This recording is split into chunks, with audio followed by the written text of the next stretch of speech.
palabras, entrevistas para comprender la guerra y construir la paz. Y esta tarde caraqueña, acompañada de las guacamayas, que de pronto hacen un poquito de bulla, tenemos al querido compañero Chema Sánchez, con quien tenemos una amistad virtual hace muchos años a través de tertulias en cuarentena y que también hemos tenido el gusto de coincidir ya en varios países, empezando por Venezuela, donde afortunadamente se te ha vuelto costumbre venir. Sí. Bienvenido una vez más, Chema, y bienvenido a este espacio. No, encantado de estar en él y además me encanta que digas lo de Venezuela, de que ya empieza a ser costumbre porque yo me siento aquí como casi país de acogida, vengo a tierra liberada viniendo desde tierras colonizadas, o sea que Correcto. maravilloso. Escapando un poquito de su majestad. De su majestad y de los súbditos, que cada día son más súbditos y cada día es más asfixiante una conversación con un pueblo que está lobotomizado completamente. Claro. Y viniste a Venezuela para reflexionar sobre un tema, creo que muy estratégico para la humanidad en este momento, que es el fascismo. ¿Cómo caracterizas tú al fascismo, particularmente en este momento histórico? Fíjate, caracterizar al fascismo para mí es imposible sin caracterizar el capitalismo. Es decir, el fascismo no es más que la cara menos amable del capitalismo, la cara más habitual del imperialismo. Realmente, una de las cosas que me preocupa es que yo en las ponencias que estuve viendo ayer en el Congreso, al que ya he alabado... El Congreso antifascista. Sí, El es un Congreso congreso contra el fascismo, el nazismo, neofascismo. Exacto, y realmente el sionismo, contra toda forma similar al fascismo, las más evidentes de fascismo. Perdóname, creo que se llama Congreso Mundial contra el Fascismo, Neofascismo y Expresiones Similares. Tal cual, ese es el nombre. Pero bueno, la interpretación es, evidentemente, creo que entra perfectamente el sionismo en esa interpretación. Entonces, y no quería dejar de decirlo, realmente lo que decía que me preocupaba es que yo ayer vi una clara unidad a la hora de definir por todos los invitados, de un modo u otro, en todas las ponencias, había una coincidencia en el diagnóstico de que hay cada vez más expresiones fascistas, quizás incluso nombrar fascismo en toda su extensión algunos sistemas en que todavía parece que hay una democracia o que parece que no hay una gestión fascista totalitaria en toda su extensión, pero no se está dando cuenta la gente de que en todos los aspectos en que esos estados necesitan aplicar la violencia en su máxima expresión, no tienen ninguna pega en de repente llegar hasta el apoyo al fascismo. Tenemos en Europa supuestas democracias liberales burguesas que han pasado de la noche a la mañana a estar aplaudiendo a un Estado nazi. Previo han apoyado un golpe de Estado, previo a esto han apoyado una demonización de Rusia y en cambio le han llamado durante todos estos años a Israel la democracia más avanzada del Medio Oriente, de toda la región, y el genocidio en Israel no es desde el 7 de octubre, es durante todos estos años. Por tanto, para mí uno de los problemas que podemos encontrarnos es que abramos la puerta con esa definición a un debate fascismo, que además dicen ahora fascismo mainstream, contra versus democracia. Claro. Y eso supondría blanquear las democracias y separarlo como si fuera un antagónico, fascismo, y no una parte inherente a esa violencia intrínseca del capitalismo que lo ha generado. A la luz del capitalismo, además, surgieron las democracias liberales. Absolutamente. Así que hay una relación ahí en un origen, ¿no?, entre la democracia liberal y el fascismo también. Ambos, en suma, son defensores del sistema capitalista y lo que entiendo que estás afirmando entonces es que no es la democracia liberal la que puede presentarse como una antítesis del fascismo, que también nace entonces del capitalismo.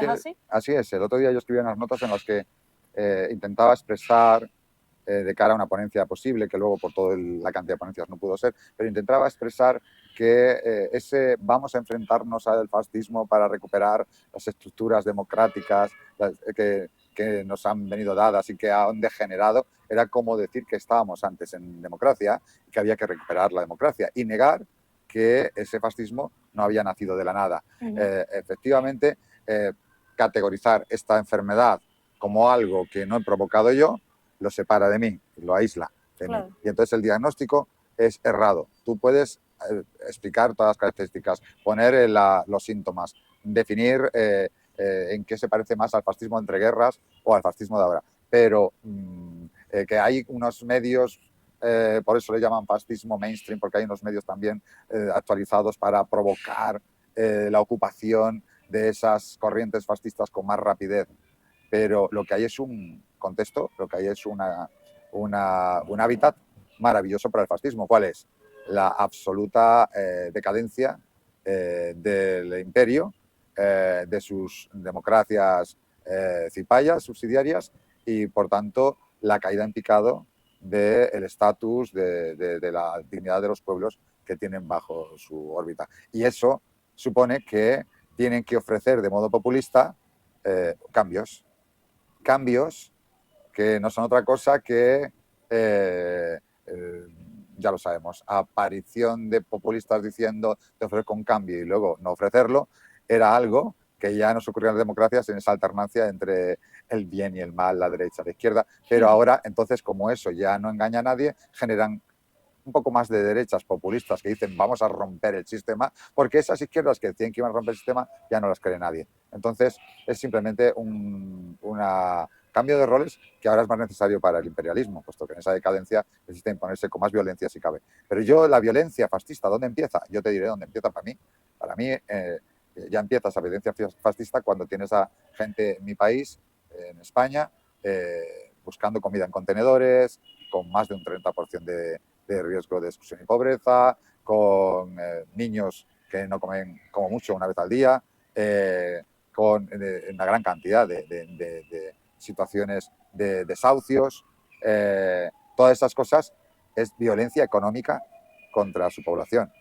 Empezamos por ahí si quieres. Y entonces ya hay una violencia intrínseca hacia adentro y luego, por delegación, una violencia imperialista frente a otros pueblos que han sido África, que han sido los pueblos, dicen, geográficamente no es siempre así del sur global, pero a esos pueblos y a sus propios terrenos, ¿no? Entonces ahí está quizás una diferencia en cómo son los fascismos hacia afuera y hacia adentro, ¿no?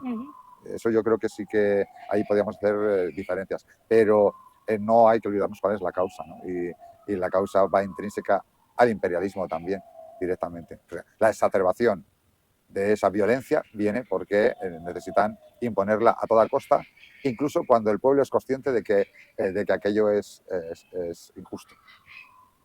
En ese mismo sentido, Chema, ayer el presidente Nicolás Maduro, que bueno, lo pudiste escuchar en vivo, decía que Venezuela se había convertido en un epicentro de la lucha antifascista y contraponía incluso el modelo de democracia venezolano al modelo de democracia liberal. Incluso hizo énfasis en que ese modelo de democracia liberal al que él se refería es ese mismo modelo de democracia que algunos llaman la democracia burguesa. Y explicaba el presidente Maduro cómo en Venezuela se plantea un modelo de democracia participativa y protagónica, y mencionaba eso como una de las características que legitiman a Venezuela para convertirse en epicentro de la lucha antifascista, incluso de esta internacional antifascista que ayer mismo el presidente Nicolás Maduro propuso formar. ¿Tú crees que es legítimo ese llamado del presidente Nicolás Maduro a que Venezuela se convierta en el centro de la lucha antifascista en este momento? O al menos en uno de los centros. Es legítimo, y ayer algunas compañeros y compañeras coincidíamos en una frase que se puede aplicar a esta decisión, que es la frase de Fidel de tener sentido del momento histórico. Realmente así lo siento.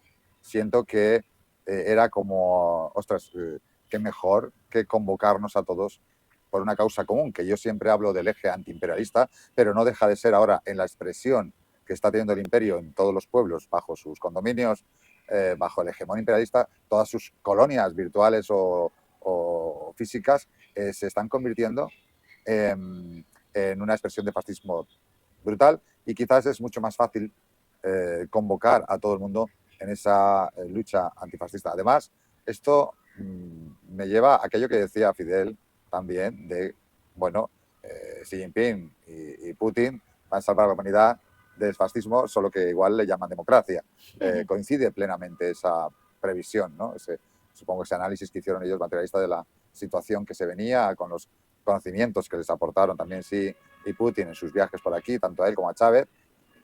Y bueno, esa previsión de Fidel, que además yo ayer descubrí algo que no sabía, no sé si lo escuchaste tú, No sé, compártelo. Abel Prieto comentó cómo la llamada red de intelectuales en defensa de la humanidad, que ahora nos puede parecer, de hecho, sabes que Sí lo escuché, claro, en la mesa. sí, los humanismos, las ONGs humanitarias, las guerras humanitarias, hacen que siempre suene un poquito demasiado light.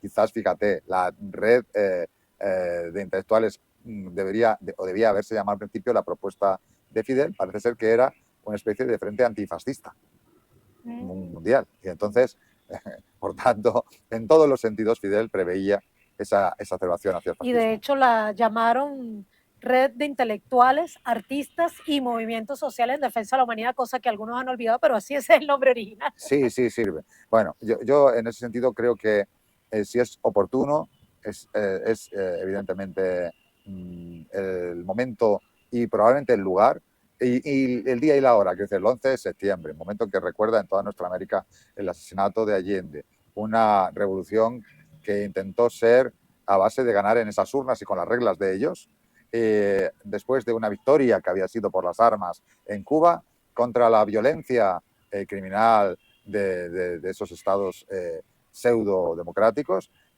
pues realmente fue, en un caso y otro contra la dictadura evidente de Batista, pues yo creo que fueron realmente un ejemplo que murió Allende, pero perdura para siempre su ejemplo y su resistencia, y entonces hacer una internacional antifascista, como así anunció el presidente Maduro, y hacerla diciendo que se ofrecía como sede de comienzo permanente de esa internacional antifascista. Hacer que tuviera ese trabajo, esa unidad, esa reunión, tuviera una declaración no solo, sino un hecho. Vamos a poner nuestro Estado a disposición de alimentar pues, los recursos, las necesidades para hacer esa internacional antifascista.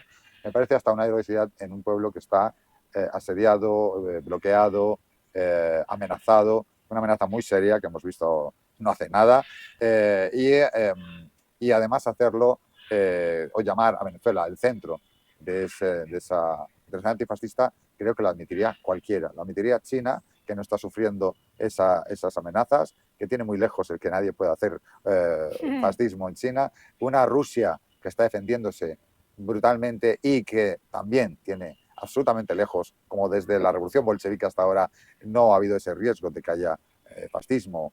O al menos lo ha sabido enfrentar y detener. Detener en Rusia, están desnazificando, pero todos ellos, como sabemos, hablaba hace un ratito con el camarada Iñaki, como las guerras de resistencia tienen que ser más creativas, tienen que avanzarse, tienen que provocar un espacio diferente para la guerra del convencional. Bueno, pues esto es parte de una provocación ayer y una necesidad. Y yo creo que sí, que para mí, ya te digo que creo que estaba participando en un momento histórico, estaba viendo un momento histórico de este evento y de esta internacional antifascista, que luego, como tú sabes, todo este tipo de organizaciones y coordinaciones pasan por muchos trámites, muchos problemas, muchas cosas. Lo que mismamente la red ha querido ser y lo que todavía no consigue ser es una demostración. Pero es que, claro, vamos con los tiempos de necesidad que estamos cubriendo entre Cuba y Venezuela, que son los patrocinadores de la red y están luchando, ¿no?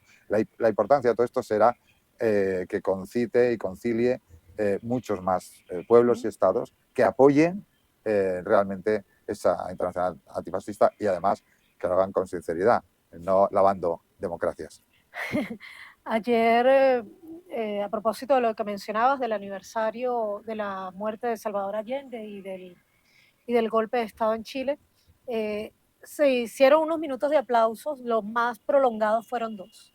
El aplauso a Salvador Allende, que parecía interminable, y el aplauso a Palestina. ¿Podríamos decir que en este momento la bandera de la lucha antifascista del mundo la está levantando el pueblo palestino o te parece que no es apropiado poner esa bandera en Palestina? Mira, con todo el honor que sería que dijéramos eso y que no podría llamarse equívoco.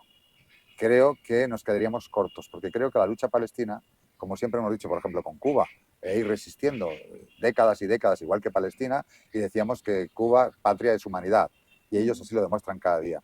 Palestina incluso no ha pedido ayuda para su resistencia heroica, su sublevación el 7 de octubre contra el genocida colonial, ha sido diciendo ni siquiera a sus hermanos de Hezbollah que se han apuntado a ayudar, o Yemen, no les ha pedido que ellos den el paso, no les ha exigido a nadie, han dicho nosotros vamos para adelante y somos los demás los que debemos ir sumando fuerzas para parar al genocida. Pero por eso mismo, limitarlo o circunscribirlo a el centro de la lucha antifascista es allí, yo creo que es imposible separarlo de la lucha antifascista que está teniendo contra los nazis, un fascismo clásico. Dicen, no es clásico porque no hay un fascista dictador. Bueno, Zelensky dirás que está en la democracia, está ahora mismo gobernando sin derecho legítimo de gobierno, sin elecciones. Pero sin nada. no mostró las actas, ¿verdad? Las actas de Zelensky. Creo que nadie se las ha pedido, o Josep Borrell pidió las actas de Zelensky. No, pero tampoco se las pidió a Guaidó Ni a Carmona Estanga. No, y no veas lo felices que están llamando héroe a este matacuras. Yo lo que creo de verdad es que sería pecar de repetir un mensaje que también muchos repiten con Palestina, es siempre el del victimismo, qué héroes, qué bien, qué tal. No, perdón, esos túneles fueron hechos con la inteligencia de Soleimani, con la fuerza de Irán, con la fuerza de Siria, el apoyo de Siria, el apoyo de Rusia, el apoyo de China. Todos ellos han participado, de Líbano, Hezbollah, todos ellos han participado en esa lucha de la resistencia preparando Pero cosas. sin negarle el protagonismo al pueblo palestino. No, el protagonismo lo tiene quien lo tiene, su lucha de resistencia. Pero es que el pueblo venezolano, por mucho que vengamos aquí a apoyar, a denunciar por el mundo, a batallar, al final la resistencia la tiene que sufrir el pueblo venezolano. Claro. Y eso es duro. Uno puede venir aquí a apoyar, sumar. A veces uno piensa, no debería coger yo aquí un fusil y venirme a defenderla, y ya le he dicho que estoy a la orden, pero luego a lo mejor te dicen, no, es que tu labor allí, en este caso, esa función, esa tarea comunicacional es igual de importante. Como decía Martí, una verdad gritada en lo más oscuro de un túnel es una victoria como la de un gran batallón. Y eso vamos a intentar seguirlo, ¿no? Bolívar también, la comunicación, la guerra comunicacional. ¿Y es que no hay lucha antifascista en Europa en este momento? ¿Te ubicas allí? ¿Hay un lucha... o no la hay? ¿No hay resistencia contra el fascismo dentro de Europa? No. Así de absoluta la respuesta. Espera, voy a pensarlo un poco. Sí, es que hace poco vimos, por ejemplo, imágenes de fascistas y antifascistas golpeándose en las calles de Europa, ¿no? Bueno, si me dices a pueblo antifascista, lo hay en todas las partes del mundo. Sí. O sea, el pueblo europeo, pues el pueblo estadounidense, hay antifascistas, tenemos camaradas antifascistas que están luchando, perdiendo sus trabajos, arriesgándose a denuncias, a guerra. Claro, pueblos hay, pero si hablamos de organizaciones tipo parlamentaria, en ese Parlamento Europeo, en ese Parlamento estatal de cada uno de los países, es más, aquellos que no están en el gobierno y que ahora, por ejemplo... Movimientos sociales antifascistas. Que sí, pero de repente están confundidos con quién es el enemigo. Claro. Tú llegas a alguien y le dices, yo estoy con Palestina, pero no estoy con Rusia. Yo estoy con Palestina, pero no estoy con Irán. Yo estoy con Palestina, pero no estoy con Siria. Antes decían, yo estoy con Cuba, pero no estoy con Nicaragua. Con Cuba, pero no con Venezuela. Al final estaban apoyando al enemigo en otros frentes. Servían de trampolín y de tapadera al enemigo y de excusa al enemigo para atacar esas izquierdas supuestas, atacar a los países que deben estar unidos frente al mismo enemigo. Yo por eso cuando me dices he dicho rotundamente no, pensando hasta incluso, pues aquí veréis a una... no voy a hablar de Venezuela para no complicar las cuestiones por donde no hay que complicarlas, pero hablando de Palestina, por ejemplo, es flagrante que, bueno, pues hay gente de Podemos que está ahora en el lugar correcto con Palestina, aparentemente. Pregúntale si apoyan la resistencia armada palestina. Esa es la prueba del algodón. No la aprueban. Entonces es que no aprobaban a los cubanos en Sierra Maestra cuando se levantaron en armas. Y cuando decía Fidel, no, nosotros no somos los que hemos optado por la violencia, no nos han dejado otro espacio que luchar con armas. es que decir socialdemocracia, reformismo, viene un poco a abundar en lo que decía antes del lavado de cara. Es decir, si ahora te vienen compañeros argentinos y levantan las banderas antifascistas y te dicen todos contra el fascismo, porque además estamos sufriendo en nuestras carnes con un Milei, que es la expresión bestia de esa violencia de un Estado pues que respalda al imperio, que respalda a las oligarquías nacionales y extranjeras, pero que son explotadoras y esquilmadoras y empobrecedoras, pauperizadoras de su propio pueblo y de otros pueblos ajenos al paso. Bueno, pues esa expresión tan violenta, pues ellos parece que tienen contra la legitimidad de decir, venimos aquí para luchar contra Milei. Hasta ahí vamos bien. Pero entonces te dicen, para ver si recuperamos la democracia. Ah, sí, claro, claro. Y te lo dicen y te lo están diciendo con todo sentido. A ver si nos revolvemos a donde estábamos. O sea, madrecita, que me quede como estoy. Y alguien les pregunta, ¿de verdad creéis que esto ha nacido así? ¿No tiene nada que ver con que ofrecieres como opción a Felipe Massa, que era un liberal proestadounidense? ¿No tiene como causa, efecto, que durante todo este tiempo habéis dicho al pueblo que no había posibilidad de cambios de ningún tipo? Eso es un poco gato pardiano, ¿no? Así que- Claro, entonces y además es eso, volver a resetear al pueblo para que una vez las has asustado, las has dado una buena hostia, vuelvan a su sitio y a su redil. Entonces, ahí la verdad es que el fascismo, bueno, funciona de esa manera. El fascismo es una forma de asustar al pueblo para que se rinda. ¿Y cuáles deben ser, a tu criterio, los fundamentos actuales de la lucha antifascista en el mundo? Muchas veces decimos eso de no se puede ser feminista, no se puede ser de izquierdas, no se puede ser decolonial Antifascista. sin ser antiimperialista. Con más razón que nunca, no se puede ser antifascista sin ser antiimperialista. Y no se puede ser antiimperialista diciendo que los imperios, el enemigo, son todos los capitalismos son imperialistas y son grandes, que China es imperialista, que Rusia es imperialista. Creo que ahí es otro de los grandes elementos de confusión que siguen jugando en nuestra contra para esa unidad de verdad antifascista. Que si no, atacaremos la expresión del fascismo en un sitio y nos darán como solución de nuevo el estado de las cosas en que estábamos cuando nos dejaron sin estado de bienestar de ningún tipo en Europa o sin posibilidades de revoluciones sociales y transformadoras en Europa. De hecho, ¿dónde ataca el fascismo con más fuerza? Ataca en los pueblos no liberados. En los pueblos liberados el fascismo ataca al Estado. Claro. Ese es un ejemplo. ¿Dónde atacan los fascistas? En Venezuela atacan desde dentro y no atacan realmente, atacan al Estado. Igual en Cuba. Igual en Cuba. En cambio, Nicaragua, en Nicaragua también. ¿Qué han hecho? ¿Dónde están esos fascistas atacando? Están atacando a Rusia. ¿Qué han hecho fascistas violencia cuando hemos visto en Hong Kong? Era porque no querían que de repente se uniese Hong Kong a una patria que resulta que estaba tratando mucho mejor a su pueblo que en ese estado autónomo hasta hace un tiempo, ¿te acuerdas? Que era ese Hong Kong que procuraba un nivel de vida de su población muy inferior al del resto de la población china. Y hay expresiones del fascismo también, por ejemplo, en Colombia, con el paramilitarismo. El paramilitarismo al final también es una expresión del fascismo. ¿Y qué si te pregunto yo a ti algo que quiero saber yo de ti sobre eso, ya que lo dices de Colombia? Que no sé si toca que lo digas y si no, pues Esto luego... es lo malo de entrevistar a una entrevistadora habitual. Sí, que igual tienes que editarlo y quitarlo, pero bueno. La situación que ha pasado con Petro y con Lula. Tú sabes que en nuestro canal, nosotros somos militantes, somos periodistas buscando un titular y se nos ha tocado y advertido, cuidado, hay una esperanza con Petro, hay una esperanza con Lula, se me ha dicho. He apoyado en ambos casos, cosa que no he hecho jamás con Boric, porque tenía claro que nadie me podía demostrar lo contrario.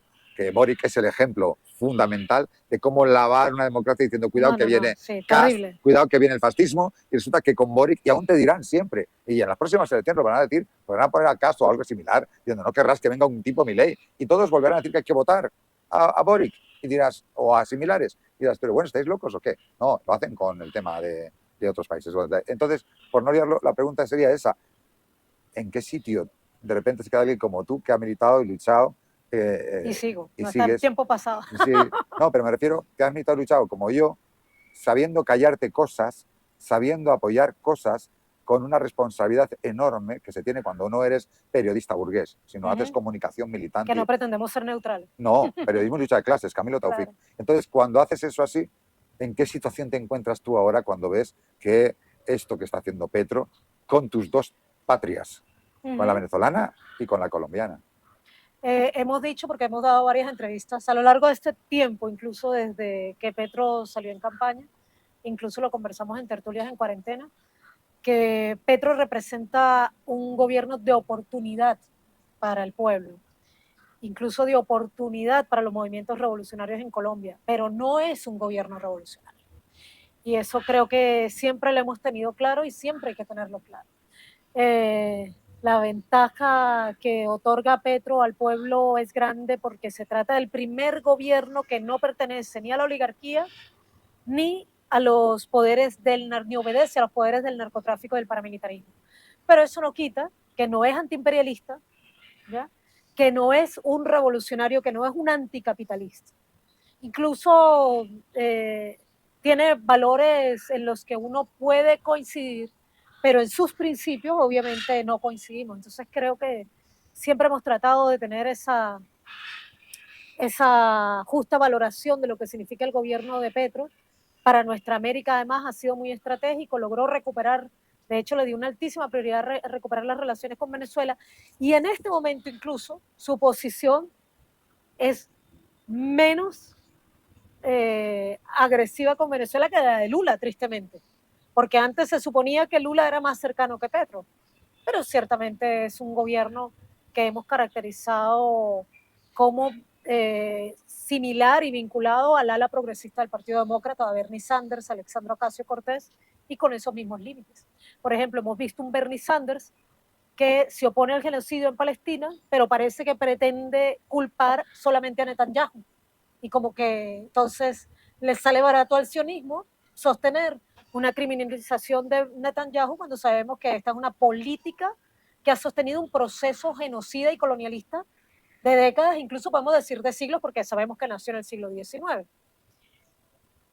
Es el mismo límite del gobierno de Petro y sin embargo ahí lo hemos visto como pide las actas, lo cual es un acto de injerencia grosero, ¿ya? Que así lo hemos caracterizado, pero a la vez sostiene las relaciones con Venezuela, exigen el fin del bloqueo, un poco como excusa y un poco en serio, y mantiene las relaciones con Venezuela y está negado a romperlo, entre otras cosas porque tampoco le conviene a toda la oligarquía colombiana porque hay una parte, sobre todo la parte que desarrolla el comercio en Colombia, que tiene en Venezuela su principal cliente, lo cual es natural. 2.219 kilómetros de frontera de un país petrolero, pues no pueden ser menos que tu mercado natural y viceversa. Claro. También para Venezuela es un mercado natural. Entonces, bueno, allí la diferencia con un Boric que, por cierto, nunca reivindicamos ni como el líder estudiantil. No. Incluso a esta señorita Camila Vallejo tampoco. No, antes de las elecciones hablábamos claramente en nuestro canal, tú también, Claro. de que ni Boric ni Camila eran de los nuestros. Lo cual no nos quita el asco, incluso el temor a un Katz, ¿no?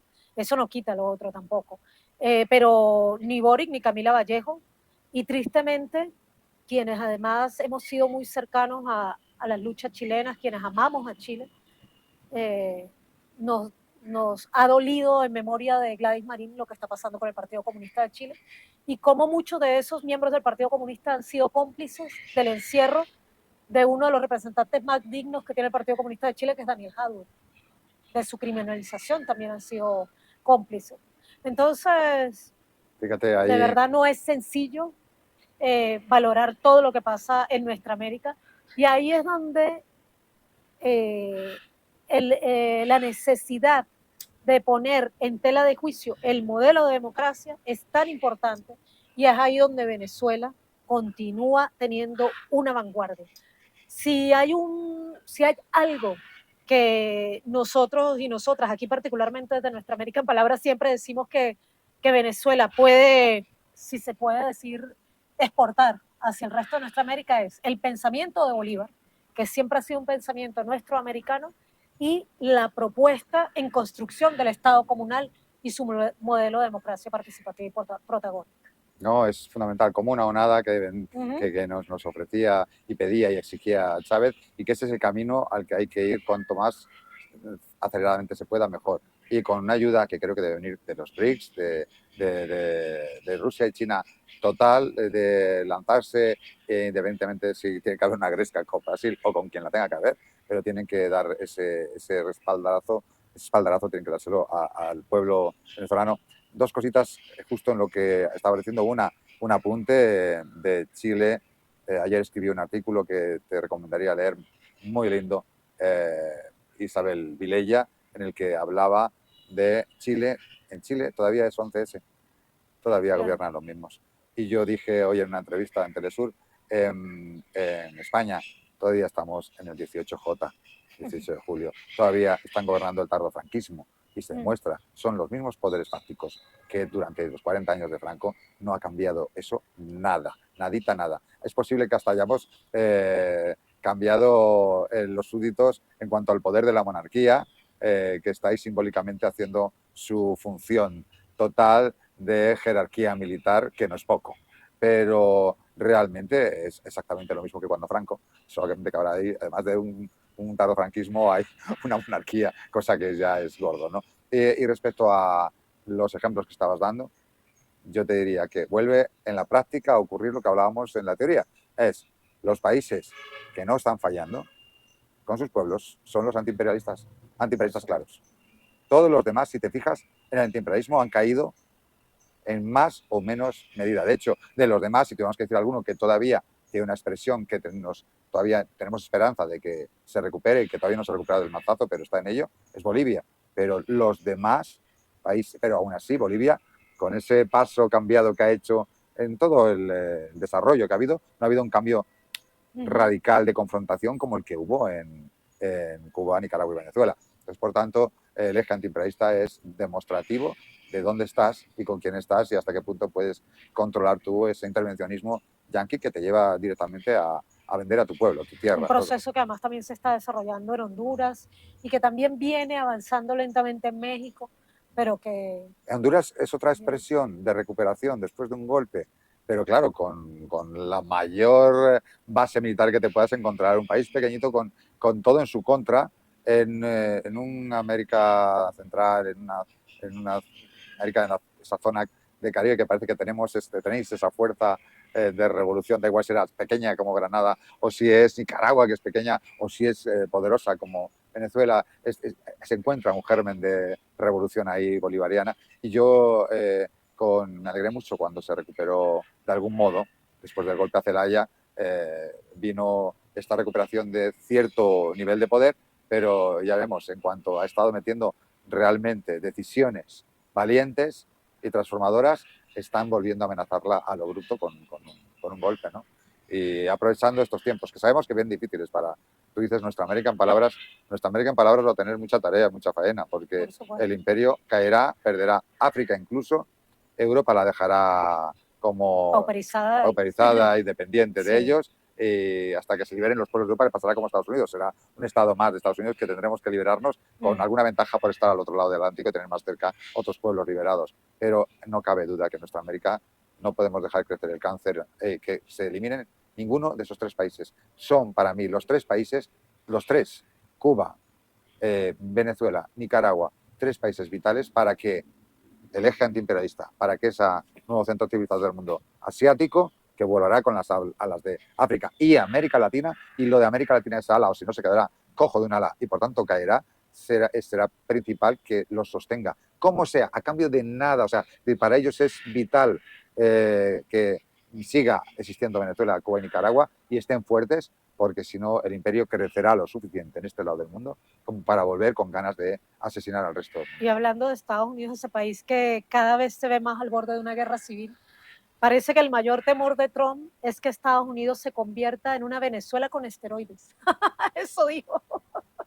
Es posible, lo dijo ya también Maurice Bishop, ¿te acuerdas? Cuando decía, ¿sabes? No, pero no vaya a comparar a Maurice Bishop con No, pero te voy a Trump. decir lo que dijo Maurice Bishop, lo digo lo de la guerra civil. Maurice Bishop dijo, uno de los grandes problemas que tiene, tengo un cortito por ahí que muestro a veces, uno de los grandes problemas que tiene Estados Unidos con nosotros, no solo es que somos un ejemplo terrible, un mal ejemplo, sí, sino que además nosotros hablamos su mismo idioma. Por tanto, la comunicación de nuestra revolución es súper peligrosa para ellos. Pero claro, estamos llegando al mundo de la inteligencia artificial en que el idioma está siendo cada vez menos barrera para comunicar lo que hablamos tú y yo ahora. Cualquiera en el mundo, con el YouTube o con cualquier otro elemento de inteligencia artificial, puede de repente ver los subtítulos y saber qué están diciendo estos dos desde nuestra América.